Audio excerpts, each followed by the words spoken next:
Eu estou falando desse negócio de tempo, de sobrar tempo, mas eu ainda não toquei num dos principais fatores que a redução do tempo, desse tratamento do tempo em cada questão, pode trazer para você. Um dos principais fatores que o tempo, que essa questão do tempo vai trazer para você é o seguinte: preste atenção.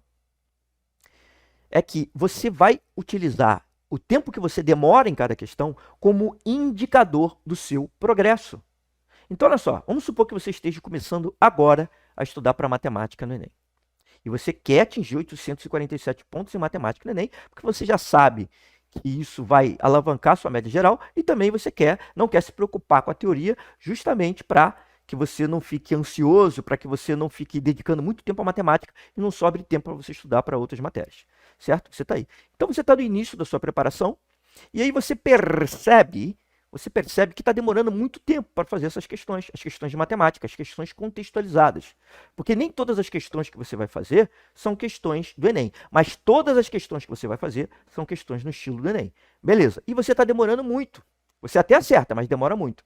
É o início da sua preparação. E aí, conforme você vai progredindo, naturalmente o seu tempo vai diminuir.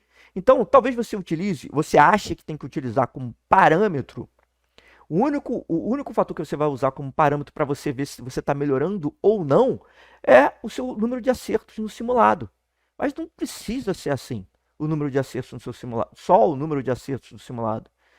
Que você pode levar em consideração? O tempo que você está demorando em cada questão. Se esse tempo está reduzindo, em média, porque existem questões mais fáceis do que outras, existem questões mais difíceis do que outras. Se esse tempo está diminuindo, então você já pode, e você continua acertando questões, você já pode perceber que você está se aproximando de atingir 847 pontos em matemática no Enem, sem precisar se preocupar com a teoria.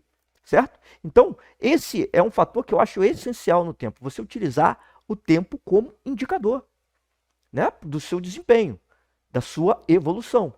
Se você sabe que você está reduzindo o tempo, então você está realmente no caminho certo, você está evoluindo, tá? E aí, dito tudo isso, né, você já sabendo que está no caminho certo, você está se preparando, uma outra questão que poderia acontecer é o seguinte: qual seria o melhor momento para eu me preparar, para eu reduzir o tempo que eu demoro em cada questão? Qual seria o melhor momento para começar? Será que eu tenho que dedicar um tempo específico para me preparar e reduzir o tempo que eu demoro fazendo cada questão? É assim que funciona? Não, não é assim. Olha só, deixa eu te falar. Primeiramente, o melhor momento para começar é agora, desde o início da sua preparação.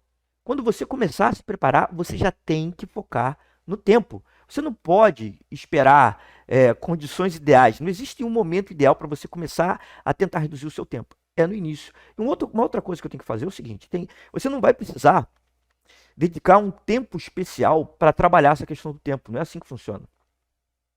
Não é você não vai se dedicar, vou me dedicar durante um determinado período de tempo ou separar um determinado conjunto de questões só para eu me dedicar no tempo. Não é assim que funciona.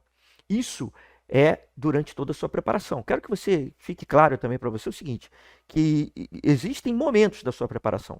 Um dos momentos é o simulado que você vai fazer. O simulado não é todo dia, tá? A gente vai falar um pouquinho mais sobre isso um pouquinho mais para frente. Não é todo dia que você tem que ir ali e ficar fazendo simulado, simulado, simulado. Não é assim que funciona. Não é assim que funciona. Mas durante toda a sua preparação, no seu dia a dia de preparo, você tem sim que se preocupar com o fator tempo.